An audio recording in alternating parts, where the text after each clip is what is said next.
If you want to make consistent sales from your self-publishing, you need a high winning ratio. A lot of my students have a high winning ratio. That's how they're able to create sales like this. $130 in a day from Raleigh. Gary made $200 in a day. Debbie made $4,000. I think that was in a month or 2 months. Genevieve made $200 in a day and then went on to make nearly $6,000 in a month. My students have a high winning ratio, and that's what we're going to talk about in this video. What it is, how you can achieve a high winning ratio so you're able to create self-published income in your spare time. And that's this first time I'm Jase Perry. I help busy professionals create a second income from self-publishing. And if you want to just jump into my step-by-step program, the ones that my students there started on, I'll leave a link below, okay? Right, so let's talk about the winning ratio in this video. All right, just imagine these are the books you're publishing. One sec, this will all make sense in a second. So imagine there's 1 book, 2 book, 3 book, 4, 5 books. All right, let's just say that you publish 5 books. And this one here starts selling. So what's your winning ratio?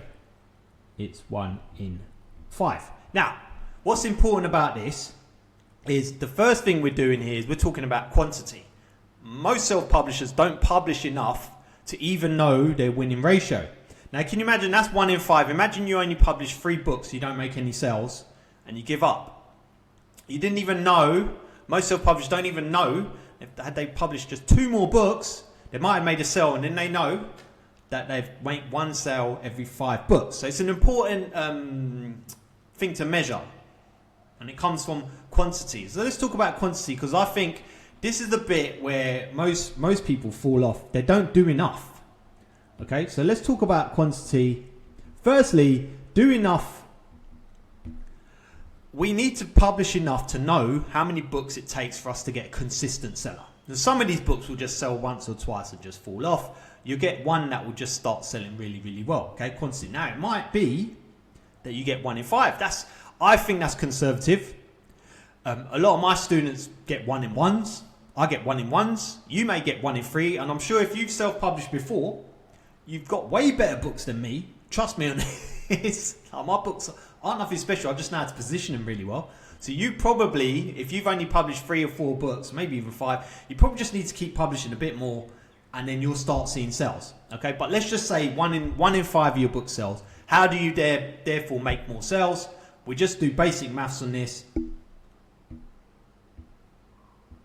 Let's get in another color. So if you want 2 books selling now, we just double it, right? You publish 10 books, 2 of them are selling.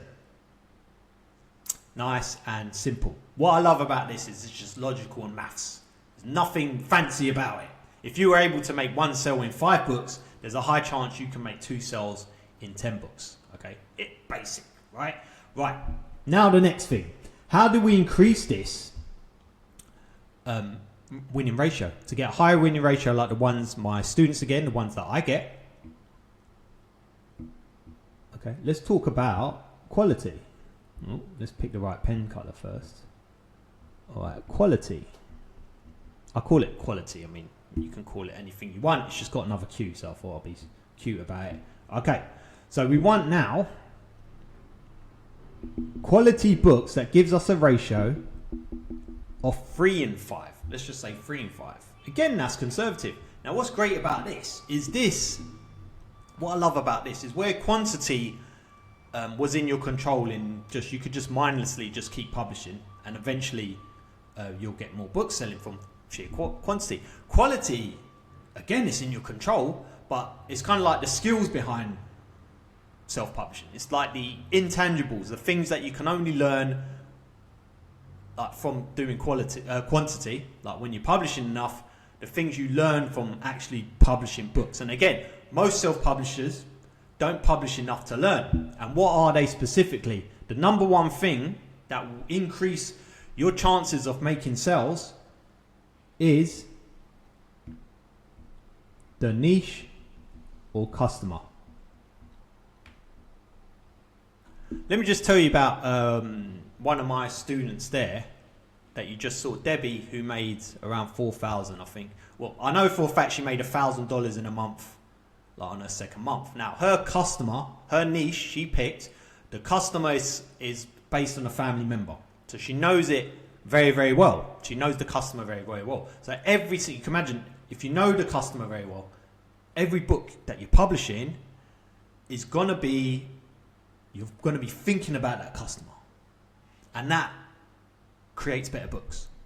So if you imagine, just say you are the customer, you know a niche very, very well. Every time you create a book, you'll be thinking, is that book actually good enough for me? Would I actually buy that book? And those little things, these intangibles, these little habits, that ultimately is what takes you above all the rubbish on AI slop, all the people on Amazon that are just publishing books because they can.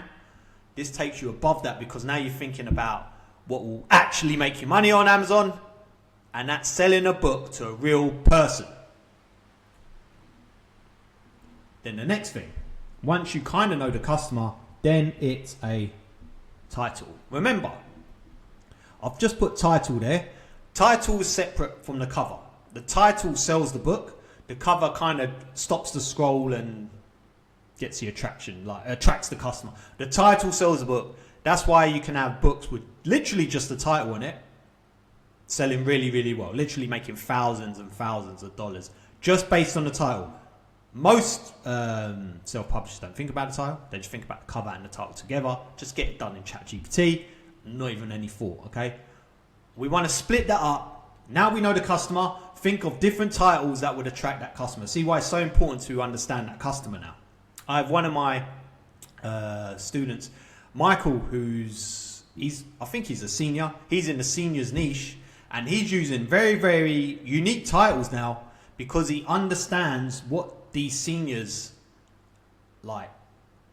What would make them want to buy a book? Like, what is it on the title that make them want to buy a book? Because they've been looking at that title and thinking that'd be a good gift, that'd be a good book to buy based on the title first. Okay, so think about the title separately. And the last thing, the second from last thing is cover.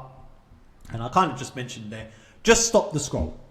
And remember, the cover's got to be good enough to show the title. If the title's selling the book and the cover's too intricate, too complex, you can't really read it at thumbnail size of the title, the cover's failing. Okay, the job of the cover is to show the title in the best way possible. And the last thing is ads, like effectively using ads. Now, most self-publishers don't use ads how you're supposed to. If you think ads is just going to add fuel to the fire, right? That's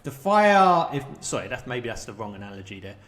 It's just going to help multiply what you're already doing. So if the book is in the wrong niche, you don't understand the customer, you got the wrong title, you got the wrong cover, you chuck ads on it, it's just going to multiply that by basically showing it to more people. More people are going to ignore it, and you're just going to, and that's where people like waste money. Okay, so it's so important to get the niche, title, cover, and just remember the ads is just going to multiply what you do. But the good news is when you get those right, you use ads, and then you'll be getting high conversions and sales very, very quickly because it'll be put out there literally that day, isn't it? Okay, so when you get these four things right,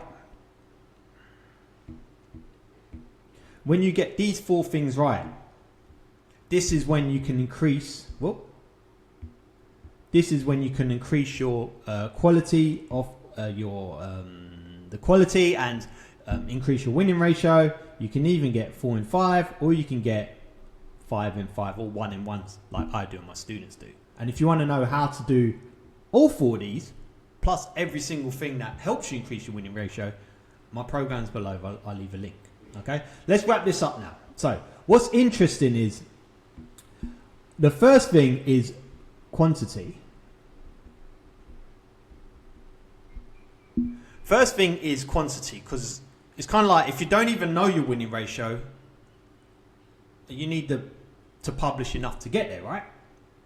And then when you're doing quantity, you kind of learn a bit anyway about niche, especially if you stick to the same niche. So you're kind of learning, and that in itself makes your books more quality. And then when you add a conscious effort to actually keep learning as well, keeping your variables down, like I said, if you want to learn about a specific niche, if you want to get good at selling books to a specific customer, then you just stay with that customer.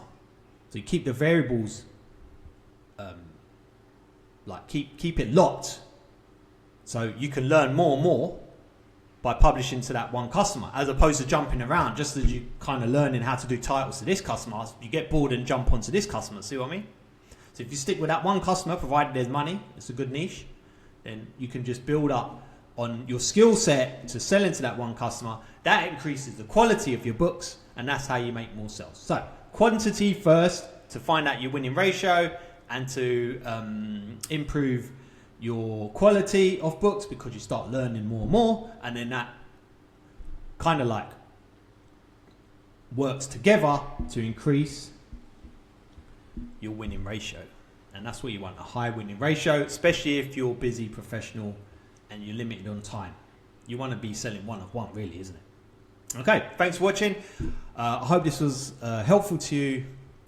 Please leave me a little like and subscribe if you want more videos on how to create a second income from self-publishing. See you in the next one.